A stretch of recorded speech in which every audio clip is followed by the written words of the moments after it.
Hello everybody and welcome back to another Kings of War battle report. I'm Visibly Riley, and today we have Empire of Dust versus the Trident Realm.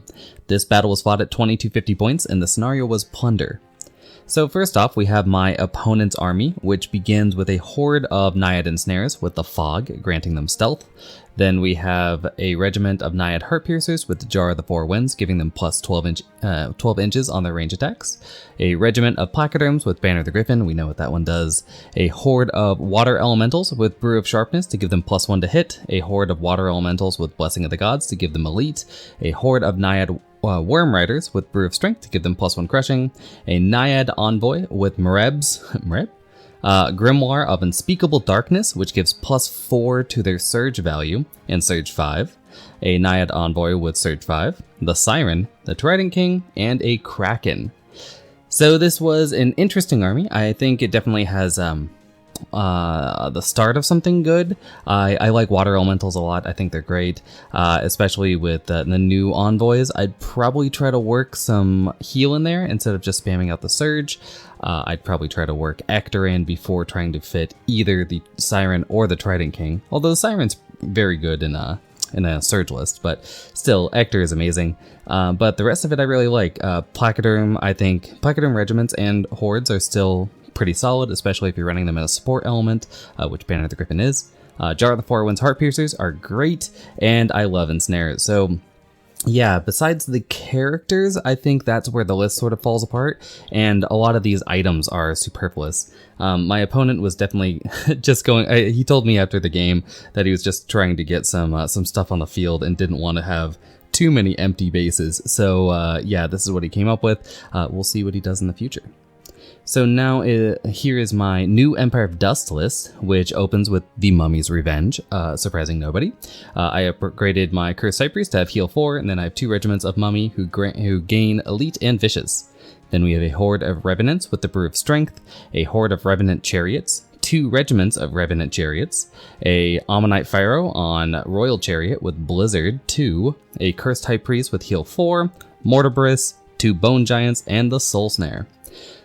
So this was, after playing the last few games, I took about a week off to just sort of sit around. I actually went on a work trip, and this is what I came up with while locked in a hotel room for a little bit, with no internet, no less. Oh, what a nightmare. But anyway, this is sort of what I came up with.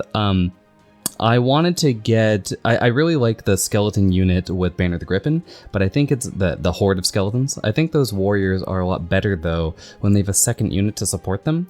And this is an army I'm building for the end of May. So I just don't have enough time to paint a lot of things, so I just tried to fit the things I can in. I don't think the skeleton warriors are tough enough, so I swapped them and the archers out for revenants, and then a horde of revenant chariots. I also dropped the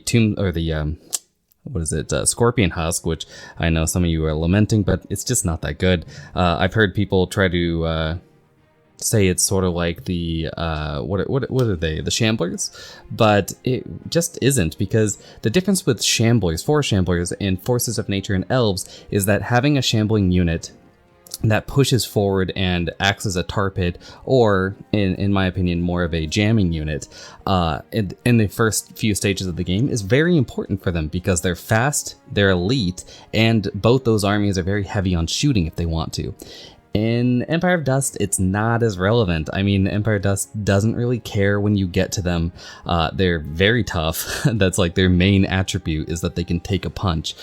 They can shoot, but not terribly well, and they just don't need to open the opportunities like Elves or Forces of Nature do. Secondly, generally speaking, a regiment of large infantry is sort of a detriment, right? You're a lot wider than you are long, because you're 120 by 40. But in this case, that's a lot better, because again, you're just looking to block as much space as possible with these units in the first turn or two of the game. Any damage they do is extra. And lastly, they're 2 unit strength versus 1. They're just not in the same ballpark at all. They don't do any unlocks, they're just terrible. And then you look at the internal balance of what a Scorpion Husk does, and you just go, yeah, but for 45 points, I could just have a Bone Giant. I mean, you have to have the 45 points. There is some play there. There's some interesting play that you can do with the gimmicky Dunestalkers list, which is fine. You can definitely run them, right? They're just suboptimal. So anyway, I digress. Let us move forward. So here is the setup at the or on our table, and let's talk about the terrain real quick. First off, in the bottom right, we have a height 2 hill. Then right on over here, we have a height 6 forest. This is going to be a bit of a boring terrain setup. We have another height 2 hill. Above it, we have a height 7 or something, or an irrelevantly tall impassable piece in that tower. Then we have another height 2 hill, another height 6 forest, and then I think this was a height 2 or height maybe 3 impassable with a height 1 obstacle attached to it. And then somewhere off on the left of the screen, there is another impassable piece of terrain with a obstacle attached to it as well in my deployment zone. So that's the idea of the table setup. A little suboptimal, but man, there were a ton of people at the store today. I'm very happy for them. Always good to see your local game store drumming up business. So Plunder, which I think this one's called. I don't have my books with me right now, so because I'm traveling. But yeah, I think this one's Plunder. So we've got you basically put 5 loot counters on the center line of the table. You put one in the direct center, and then the rest are 12 inches away each, right? Then once they're all deployed, each player, after determining who gets what side, chooses one of the objectives to be worth 2 points instead of 1, right? So my opponent chose this one to be worth 2 points in the loot, and then I chose this one because, well, I just didn't want to deal with any of these forests over here, or the hills or anything like that. So just scrunch together. That is the undead way. And yeah, so that's that. Let's look at the armies. So first off, I'd be remiss if I didn't talk about this. My opponent, this is the first test piece for his army, and I absolutely love this. He has painted the models and then just gone like, a lot of people are making it look like they're underwater, but what if I just encase the whole unit in resin? And I absolutely adore this. Once he really irons out the kinks, and then obviously some stuff is going to go on the top here to add some waves crashing and maybe some arrows moving out and stuff like that. But that'll be really cool. I love it. I can't wait to see it finished, and I might just steal the idea. So first off, we have the Naiad Heart Piercers, or the gelatinous cube of Heart Piercers. And then these weirdos right here, the two Pegasi, is a horde of Worm Raiders. Then we have the Ensnarers are Ensnarers, so that's a horde of Ensnarers. We have the Siren, played by a Damsel today. Then we have these Hadros models from Wrath of Kings. I'm not sure exactly what they're really called, but these are Placoderms. Then this Griffin on a bigger base, that is the Trident King. This guy with the pick, that is the Grimoire wielding Envoy. In front of them is the Water Elementals, or I guess in front of her, because they're all female. Then back here, we have the second Envoy with Surge 5, and the second horde of Water Elementals, and finally this snaily dude, that is the Kraken. So, pretty fun army. I can't wait to see it actually in form, and from that first gelatinous cube, you can maybe excuse my opponent for having some weirder proxies, as this is quite the project army. Moving on to the Empire of Dust, this will start on my right flank.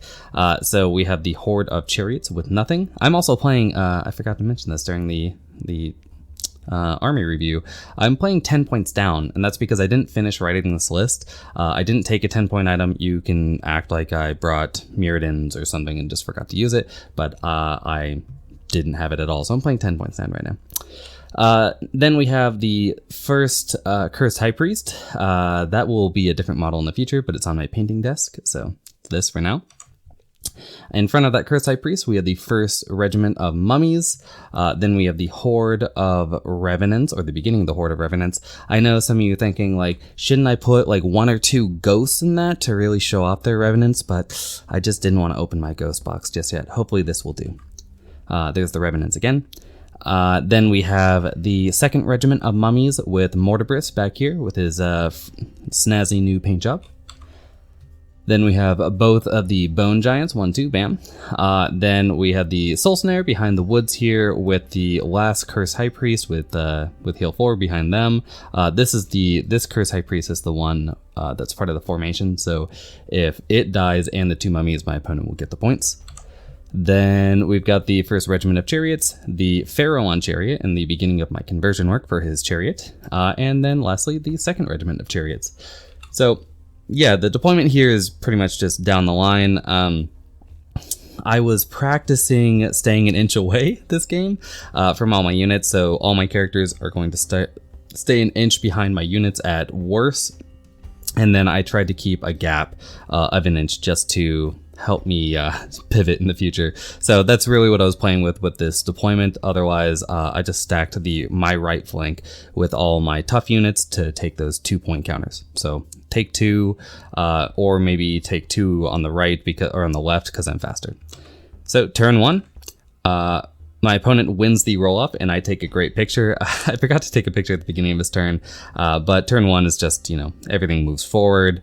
My opponent does end up taking one of the envoys, I'm not sure which one, casts Surge at these water elementals, hoping to just nab this token, but pulls up just short. So just butt in the wind, I guess. And again, I love that cube. It's so good. And yeah, my opponent did take the Heart Piercers, and I don't think there's any other shooting that can reach me right now. But the Heart Piercers shoot into my chariots. They do 3 wounds and do not boxcar the roll to kill them.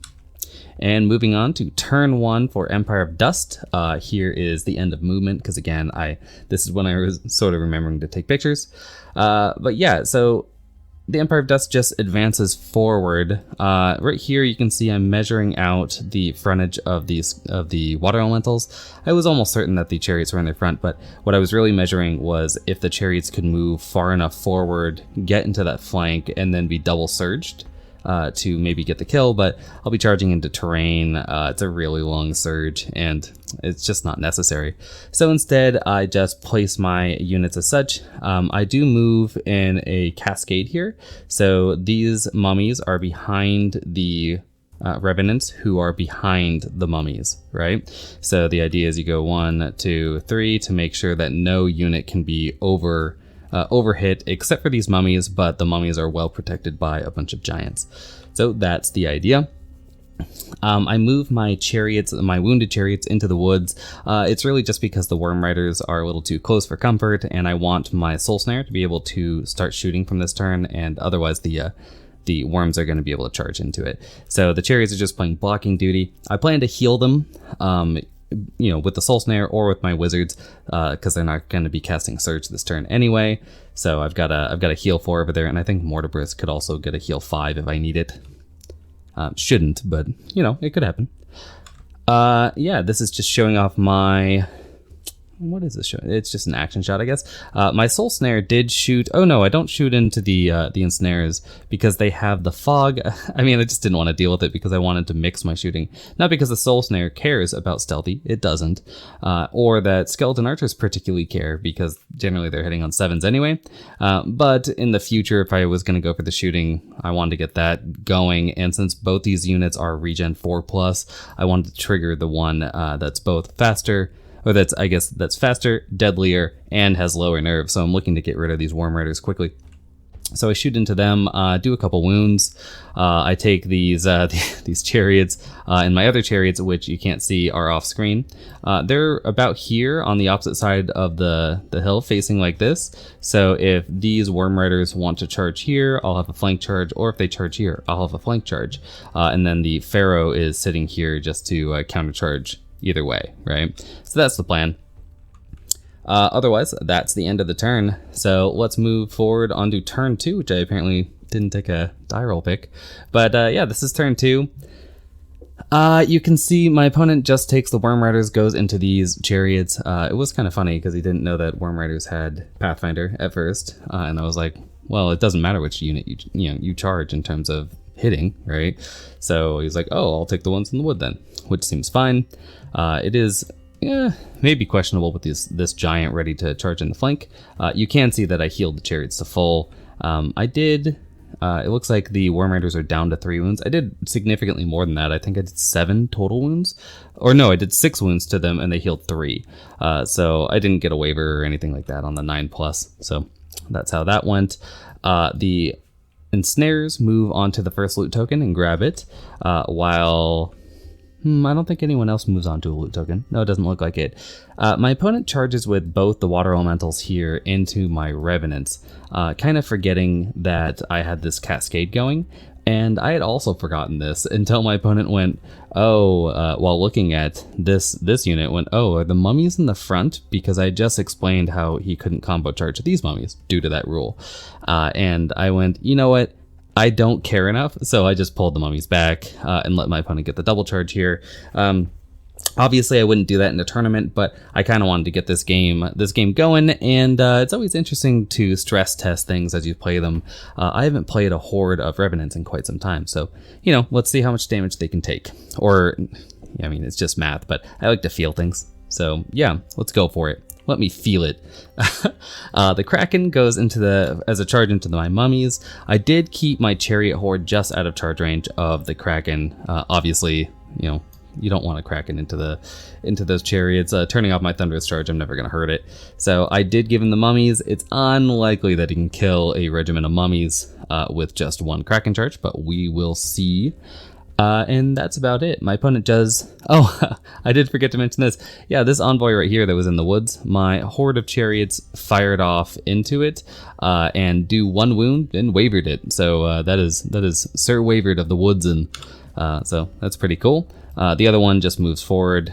I'm not really going for a surge because both the water elementals are in combat, but just keeping the Inspire bubble, I guess, going. I think the Siren moved here originally because he was going to cast, she was going to cast Drain Life at me, and then I reminded my opponent that no, only the Soul Snare has range 18 Drain Life, and this guy, everyone here plays against my Empire Dust so commonly and always sees the stupid Soul Snare, so it just got into their head that it was range 18. So the Siren's a little out of position here, but maybe it's important, maybe it's not. Who knows?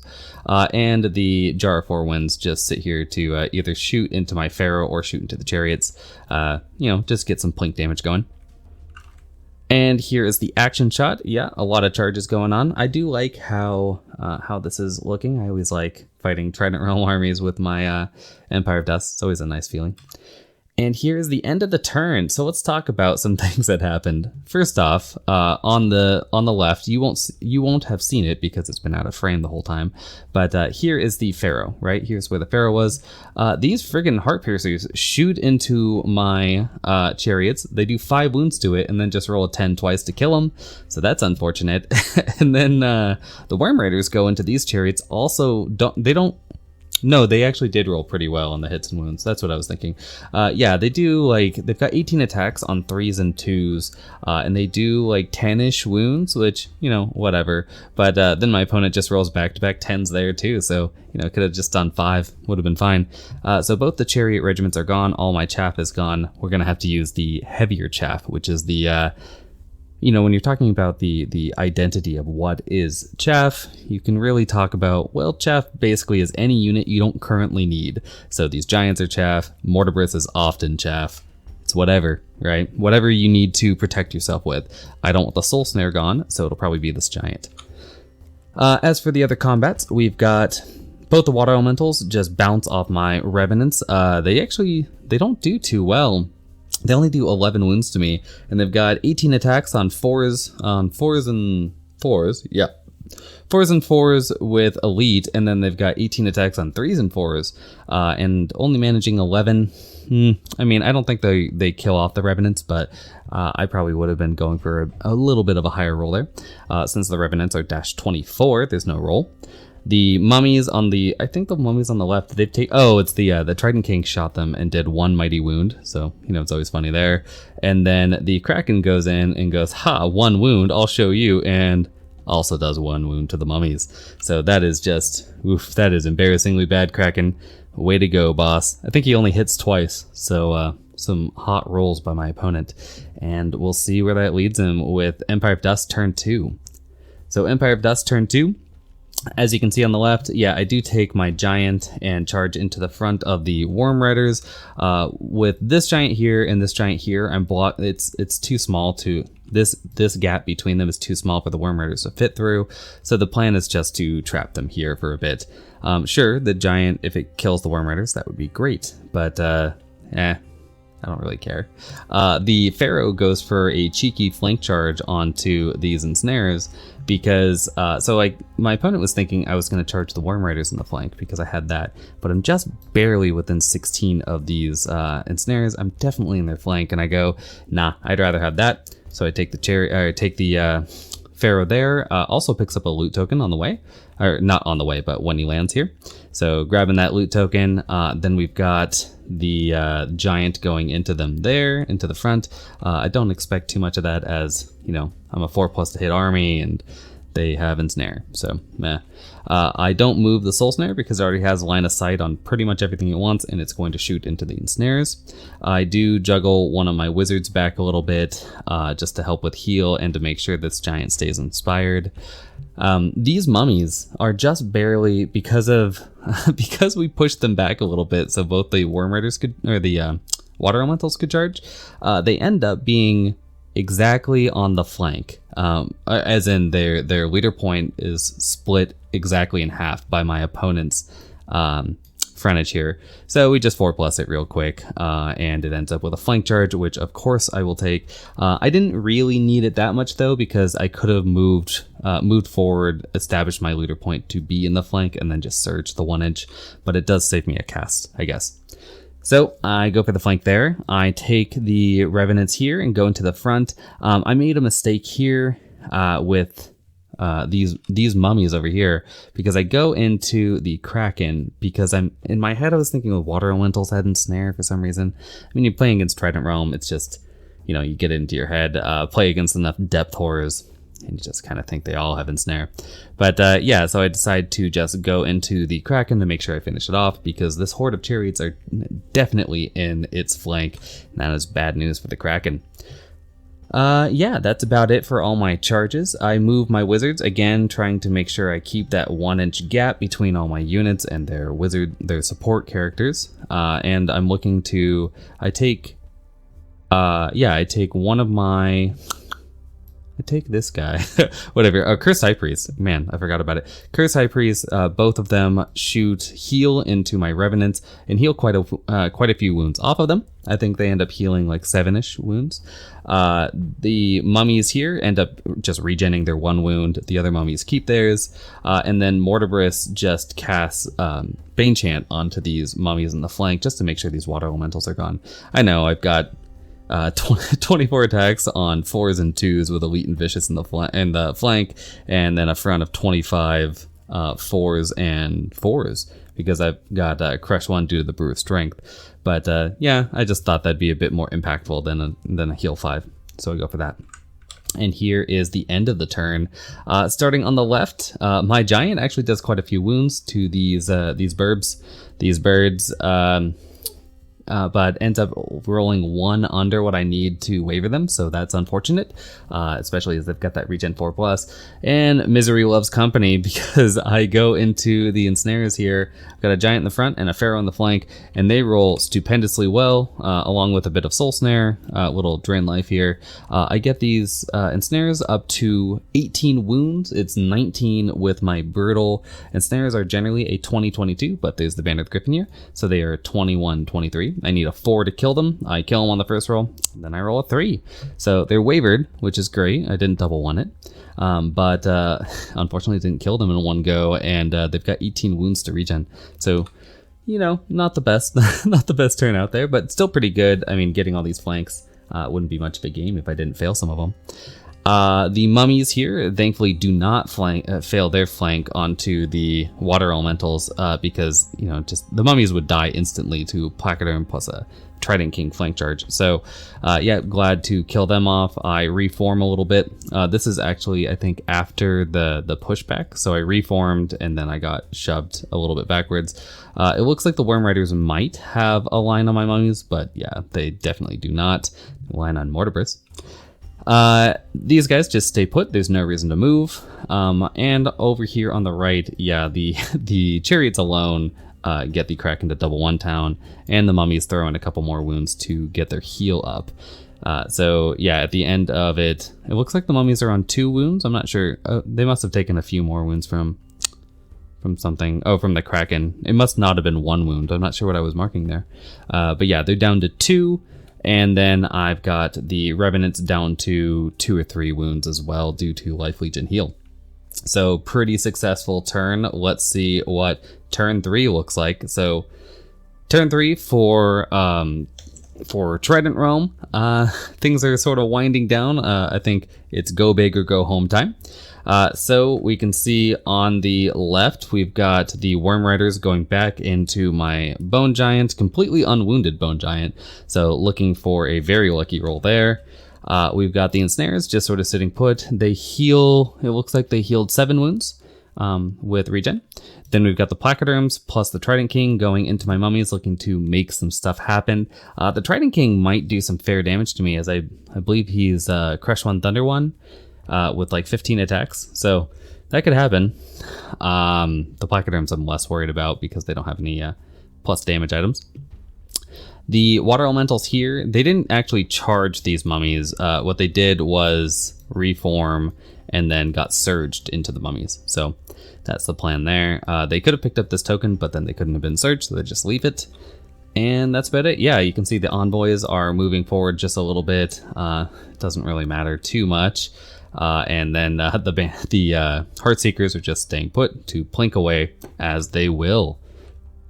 So here is the action shot. Actually, let's roll a picture back. The Placoderms, as I said, decide to shoot into my chariot, into my Pharaoh on chariot. They do like 2 wounds or something like that. Not enough to make a roll. The Siren goes for a drain life onto my giant. It couldn't have been my giant. It must have been my Pharaoh. So it does a drain life there. Does a couple wounds, but again, not enough to actually push me. And yeah, we've got this action shot showing up those wound dials. Yeah, it looks like the Revenants were at 3 and the mummies at 2. So that is where they start. And here is here's my opponent rolling Superfluous double 1 of the game. So always funny stuff. Only does 7 wounds to these mummies with both those units. I definitely expected better, but I believe the Trident King just rolls complete poop, rolling like, I don't know, like 2 or 3 hits. It was really bad. It wasn't even the wounds. But yeah, does 7 wounds to me, double 1s it. Turns out I'm not quite 8. And here's the rest of the combat. So first off, yeah, you can see the Pharaoh took a couple of wounds from shooting. My giant ends up taking 9 wounds from these freaking disordered Worm Riders. But my opponent doesn't roll a 10. Doesn't roll it twice. He does roll it the first time, so gets that 10, but thankfully I've got the priest back here to reroll it. Then, yeah, we saw the double 1 there. Ugly stuff. And right here, yeah, the Water Elementals get these mummies up to 9 wounds, but cannot roll the 9 twice to kill them. In fact, they do not roll it once. So we move on to turn 3 for Empire of Dust, and things are getting ugly. Starting on the left, we've got the Pharaoh on Chariot going back into the Ensnares. The Giant goes with them, just because I don't plan to cast Surge this turn, and the Giant's about where I want it anyway. It can't fit through that gap. All it could really do is back up a little bit or change its facing. So yeah, I just go into the Ensnares looking for a couple more damage or maybe even a Brutal to kill them off. My other Giant goes into the Worm Riders. Again, they've regen down to 1 die of damage. I'm not exactly sure how much damage they have on them, but yeah, always looking to just kill them off. I pivot a little bit with my Soul Snare just to get a choice of targets, and I take Revenants into the flank of the Trident King. That's pretty ugly. The mummies that were on 7 wounds go into the front of the Placoderms just because I don't think I need them to help with the Trident King. And then I take my mummies over here into the front of the Water Elementals while my Chariots go for their second flank charge of the game. And you can see right here, they just barely dodged the terrain, so they're not even hindered. So that is going to be ugly for my opponent. I also have a loot counter with the Chariots, and that is the 2-point loot counter. So they cannot be surged. They're only speed 5. Blah blah blah. So yeah, that's what that's looking like. It looks like my Revenants also picked up the other loot counter right here. So that is just ugly. Yeah, just the action shot, and with my shooting, I take this Curse High Priest, I heal these mummies, they're at 5 wounds, I think I heal for 3 or 4, then I take then I take this guy, and I heal these mummies for 3 or 4, and then Mortibrus, I don't think I go for the Bane Chant this turn. I think I go for a heal, and I either heal one of these 3 units. So either the mummies or the revenants get healed by him. And here's the action shot. Yep, giant. Oh yeah, they're down to 3 wounds. So just ebb and flow of Worm Riders. And so my opponent got a superfluous double ones. I get a superfluous boxcars. So I do 23 damage to these water elementals, which is pretty crazy. And I roll a boxcar. They are not inspired, but it was a funny roll, so I showed it off. And yeah, so starting on the left, you can see my giant does not end up killing off these Worm Riders. In fact, goes in there and does enough damage to get them on, I think it was a 4 to kill them, and I fail it. So they are wavered this turn though. My Pharaoh does manage to kill off the ensnares along with the giant. Actually, the giant does 2 or 3 wounds, so pretty cool there. The Pharaoh overruns, the giant just turns to face like so. These mummies go into the placoderms and unsurprisingly do not kill them in one go, but my revenants, which was the first fight of the game, or of the turn, always, go for inspiring first, especially very inspiring. Yeah, they easily kill that Trident King. They've got 50 attacks on 4s and 4s, I want to say. I probably should have taken Mortimer's and cast Bane Chant onto them, but I did not. But yeah, 50 attacks on 4s and 4s. They just splat him. He's gone. And the mummies plus the chariots, they boxcard those water elementals, so they are ready to rock. And yeah, things are not pretty for my opponent. We roll into turn 4, and here it goes. So turn 4, we've got, first off, the Worm Riders. It looks like they just charge back into my giant. Oh, the giant's down to 2 wounds as well, and that's due to a mix of Drain Life and Heal. But yeah, the Worm Riders, it looks like they did a countercharge there. They did not. We just sort of forgot they were wavered for a second there, and then we moved them back after. The placoderms go for another charge on the mummies. And so one of the envoys charges my chariots in the front. Another envoy, you can see him just peeking there, charges the revenants in the flank. And originally, I think the siren charged something, but she's got Drain Life, so there's no reason to do that. The Heart Piercers plus the Drain go into, I think, my giant, because the Pharaoh is at full wounds due to Life Legion regen.